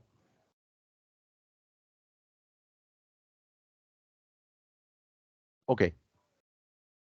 Bueno, aquí prácticamente viene un pequeño ejemplo, un pequeño cuadro. Esto, ojo, no se puede hacer solamente en el ámbito académico, sino también en la parte laboral. Esto es lo que se puede hacer, ¿no? ¿Qué es lo que aprendí de este trabajo y realmente me está dejando o no? ¿O busco nuevas estrategias? Eso es lo que no lo pierdan de vista en esta concepción. Muy bien, por ahí creo que Luis Antonio está exponiendo sus puntos de vista. Muy bien. Anteriormente habíamos visto ya lo que son las estrategias de organizar las ideas, organizadores gráficos, como se conoce. Ahora vamos a entrar con este tipo de estrategias para la comprensión, mediante prácticamente esa lo que les había comentado, los organizadores de información, ¿no? Esto prácticamente va a ayudar para que se organicen las ideas aquí en el segundo apartado que vamos a entrar. Muy bien, vamos ya voy terminando. Aquí prácticamente viene una forma también sustancial y sobre todo importante. Aquí dice Luis Antonio, esas estrategias la manejo con mis alumnos, excelente, hago que cada sesión hagan un cuadro excelente que va relacionado con lo que comentó, perfecto, sin duda alguna, excelente Luis Antonio. Sí, ayuda prácticamente para dar prioridades, para sintetizar y sobre todo también para depurar. Excelente, Luis Antonio, me parece muy bien, excelente. Entonces, aquí prácticamente viene, como muy bien nos comenta el profesor, bueno, es profesor Luis Antonio, prácticamente eso se trata de que se vaya organizando todo este punto de vista y las ideas que vayan de la mano en todo esto. Excelente, Luis Antonio. Muy bien. Vamos ya con lo que se va a llamar cuadro sinóptico. Aquí viene otra concepción que mucho lo hemos utilizado y a veces no sabemos qué es, ¿no? ¿Qué es un cuadro sinóptico, profesor? ¿Para qué demonios se utiliza, no? Es que es para no hacer tanta tarea, no, todo lo contrario, hacer una gran síntesis, ¿no? Aquí viene un organizador gráfico, como se conoce, que es el cuadro sinóptico. Claro está que aquí vienen ya los conceptos. Recuerden que la palabra variables significa propiedades. Propiedades, variables, propiedades. Por lo tanto, este tipo de propiedades prácticamente le va a dar claridad al concepto, cuadros sinópticos, ¿no? Entonces, para que vayan viendo de qué va, cómo se organiza y demás. Muy bien. Voy aquí pasando en esto. Esta presentación se los voy a enviar el día de hoy, jóvenes, con el libro que estamos revisando el día de hoy, para que lo puedan utilizar, puedan leerlo, va a venir el resumen. Ese libro está muy bueno, ese libro. Bien, prosigo. ¿Cómo se realiza? Aquí viene esta perspectiva. Fíjense, prácticamente hay, como se va incluyendo estos conceptos, estas ideas, también la jerarquía. La jerarquía es totalmente, va de la mano con prioridades. No todo en la vida es prioridad. Hay cosas más importantes que tenemos que hacer y eso es importante también, valga la expresión, llevarla a cabo y sobre todo darle mayor énfasis, ¿no? Entonces, este tipo de relaciones que podemos llevar a cabo, ¿no? Muy bien. ¿Para qué se utiliza? Aquí prácticamente una de las cosas importantes de este que estamos mencionando, este tipo de, de concepto es que prácticamente queremos organizar nuestro propio pensamiento. Y eso se puede utilizar, ilustre Yasmín, para que organices tus ideas, tu carrera y puedas estudiar correctamente, ¿no? Hacer estas pequeñas anotaciones y demás, ¿no? Cada uno tiene su forma de aprender, ¿no? Yo, por ejemplo, memorizo, no sé por qué, pero cuando leo un libro se me queda todo en la cabeza. Eso es claro, como decía Piaget, es mi herencia genética, ¿no? ¿Se acuerdan que Piaget fue el creador, fue el que fundó el constructivismo, Jean Piaget, que fue el creador de la epistemología genética, ¿se acuerdan? Hay aspectos hereditarios de la familia, etcétera, ¿no? Entonces, facilitar comprensión del tema. Muy bien. Y prácticamente aquí viene un pequeño ejemplo que siempre vamos a encontrar diferentes textos, diferentes conceptos, diferentes descripciones. Ahora, ¿qué hay que hacer? Hay que sacar lo más importante. Hay muchos libros que son de muchas páginas, textos, pero no todo lo que está ahí es lo más relevante. Por eso es importante saber extraer y poder estudiar correctamente. ¿Se dan cuenta? Si ustedes aplican esto, hombre, prácticamente estarán en una formación de síntesis de vital importancia. Y prácticamente, como pueden ver, un pequeño ejemplo aquí de lo que hemos visto el día de hoy. Muy bien. Entonces, terminamos con esa descripción del profesor Julio Pimienta sobre el cuadro sinóptico, que prácticamente tiene mucha utilidad en el ámbito educativo. Cada una de las sesiones, jóvenes, vamos a ir viendo una obra para que se lleven algo y puedan ir sustentando prácticamente nuestra materia para que terminemos en fecha y en tiempo todo el concepto de las actividades. Muy bien, jóvenes, ¿tienen algún comentario que hacer? Por ahí ilustre Yasmín, profesor Luis Antonio. ¿Qué les pareció la clase? Ya me conocen, algunos ya somos viejos conocidos. Por ahí, Elvia, creo que estás en tu oficina. ¿Tienes algún comentario que hacer? ¿Cómo va esta cosa? ¿Cómo va?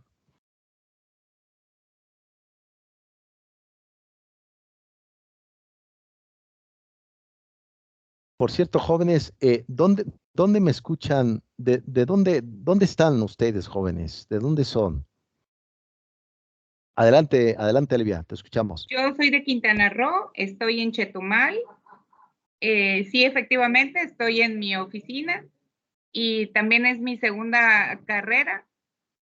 Soy contadora de profesión y bueno, tengo 2 maestrías y ahorita el derecho es como un complemento para el desarrollo profesional que llevo y entonces digo, bueno, ya soy contadora, maestra en administración pública, maestra en administración hospitalaria y digo, ya tengo que ser abogada. Bueno. Entonces, en esta carrera me está sirviendo para complementar mi formación profesional y bueno, aquí estoy con todo y con muchas ganas para colaborar en todo lo que ustedes necesiten. Trabajo ya desde hace 30 años en el sector público y bueno, ya sé que me veo muy joven, pero no lo estoy. El maquillaje ayuda mucho. Estoy a la orden. Muchas gracias. Muchísimas gracias, Elvia, maestra Elvia. Sin duda alguna, siempre buscamos también la realización personal, ¿no? Y yo creo que, fíjense que hay un cuadro de Goya, de un anciano, prácticamente que va con su bastón, ya muy, muy, muy grande, y dice una frase, de hecho le he platicado con mi esposa, que dice, aún aprendo. Es decir, el aprendizaje termina cuando nos morimos, ¿no? Al igual que la dignidad humana, ¿no? Muchos me han dicho, oye, profesor, ¿cuándo termina la dignidad? Cuando nos morimos, cuando estamos muertos, ¿no?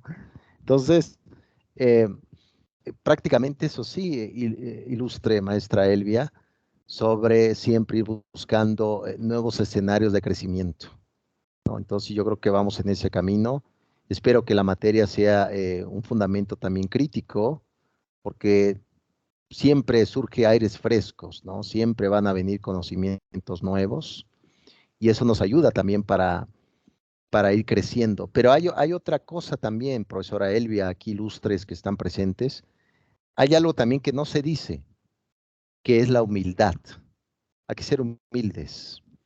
Eso es una cualidad humanística, porque es claro que sabemos poco. ¿Se acuerdan qué decía Sócrates? Simplemente sé que no sé nada, ¿no? ¿Se acuerdan que iba? Y eso le daba coraje a la gente, ¿no?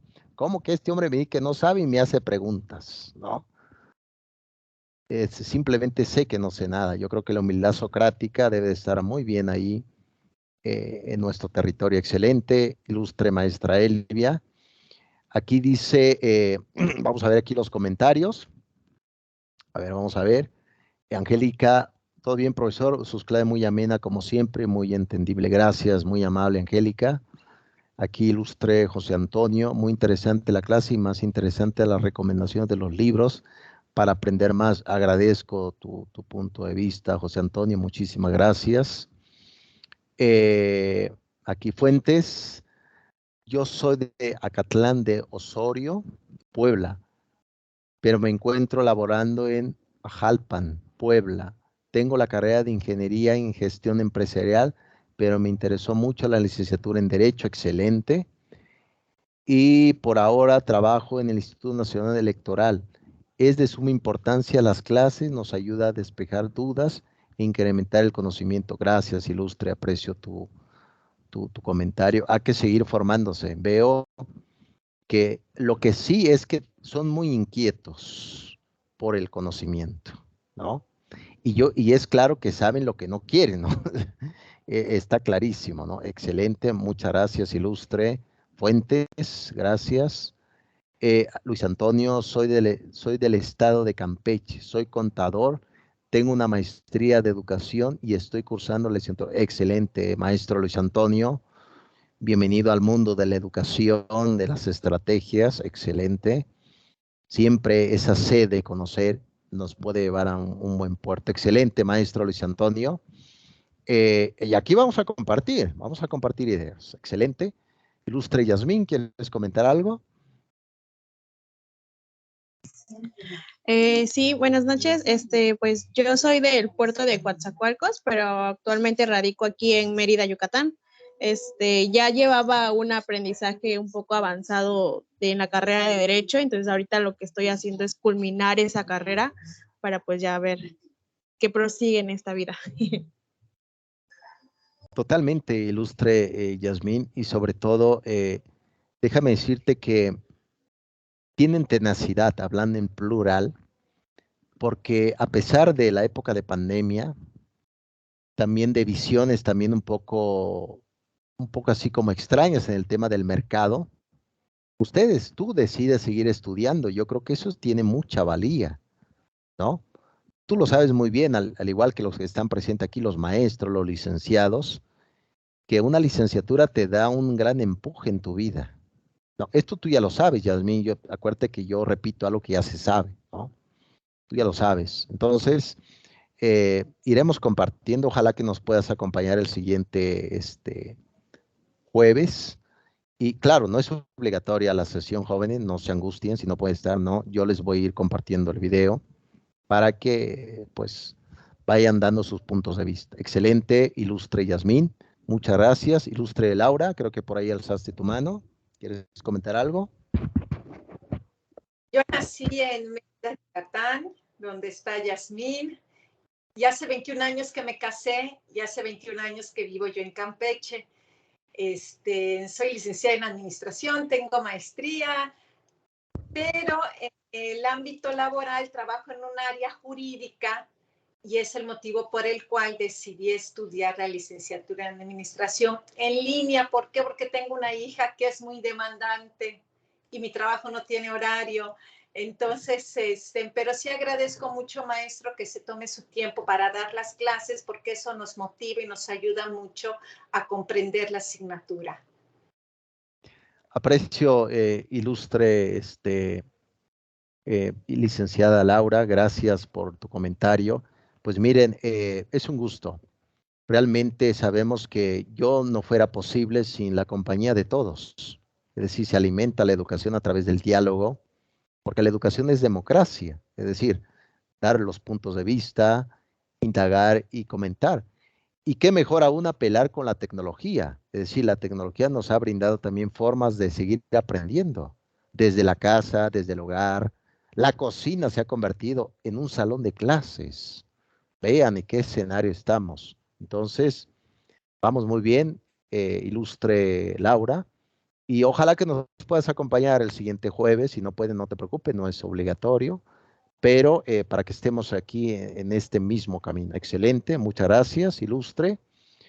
Aquí dice Soriano, soy de la Ciudad de México, pero radico en Saltillo, Coahuila. Soy contador, trabajé en la Policía Federal, excelente, y Guardia Nacional, y estoy estudiando la licenciatura en Derecho por superación personal y porque me sirve en mi ámbito laboral. Gracias. Muchísimas gracias, ilustre.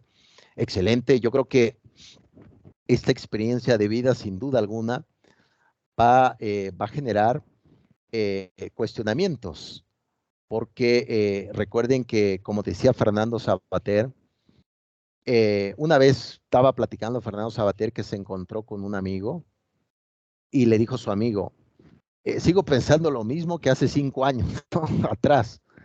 Entonces dijo Sabater, es señal inequívoca que nunca pensó nada, ¿no? Es decir, la única constancia que tenemos es el cambio. Y eso no lo digo yo, lo dijo Heráclito, un presocrático, un filósofo griego, que todo fluye, todo cambia, decía Heráclito. Y qué bueno, porque es claro que hemos cambiado mucho a través de la experiencia, a través de los compromisos humanos y a través también de nuestras también limitaciones. Fíjense que hubo un profesor, yo lo he leído, pertenece a lo que se va a llamar filosofía del lenguaje del siglo XX. Este filósofo se llamó Ludwig Wittgenstein. Y luego lo he platicado con mi esposo porque es un nombre difícil. Wittgenstein escribió un libro que se llamó Tractatus Lógico-Filosóficos. Ese libro lo escribió en plena guerra, en plena Primera Guerra Mundial lo escribió ese libro. Fue escrito en circunstancias extraordinarias, en pura trinchera, pasaban las balas, los cañones. Escribió un pequeño libro que se publicó en 1921 y de ahí surge una frase que dice así: los límites de mi lenguaje son los límites de mi mundo. Si tu lenguaje es limitado, también tu mundo será limitado, ¿no? Es lo que dijo Ludwig Wittgenstein. Por lo tanto, jóvenes, yo creo que veo aquí estudiantes con un mundo totalmente amplio, no limitado, y con muchas fuerzas de seguir adelante en este ámbito del crecimiento. Excelente. Pues aquí veo que alguien está escribiendo. ¿Alguien más quiere comentar algo, jóvenes, antes de despedirnos?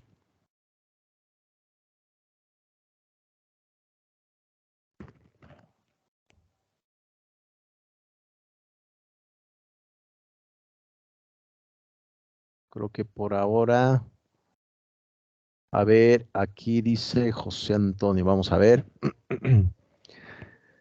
Vamos a ver qué dice aquí el ilustre José Antonio. Soy de Francisco y Madero, Hidalgo. Laboro en la Secretaría de Seguridad Pública de Tula, de Allende, y por cuestiones personales y laborales empecé la licenciatura en Derecho para realizar con más eficiencia mis labores en la ciudadanía. Totalmente ilustre. Yo creo que también como buenos ciudadanos tenemos que dar un buen servicio. Yo como profesor, dar un buen servicio educativo, al igual que cada uno de los que están aquí, dan un buen servicio en la parte laboral. Sin duda alguna, ilustre delegado, debemos prácticamente ir de la mano con esa innovación. Y las competencias, recuerden, las competencias no son conceptos neoliberales, son conceptos de pedagogía. Todo va cambiando y requiere no solamente el esfuerzo, sino el conocer siempre en cada momento. Muy bien. Jóvenes ilustres, hemos terminado ya la primera sesión del día de hoy. Espero que se lleven una buena impresión de este viejo filósofo. Si no, espero que no me vayan a maldecir, ¿no? No, pero espero que se lleven buenos conceptos. Ya están las autoevaluaciones para que lo realicen con base al calendario. No se precipiten, por favor. Yo les voy a enviar una retroalimentación a cada uno de forma personal de cómo van caminando.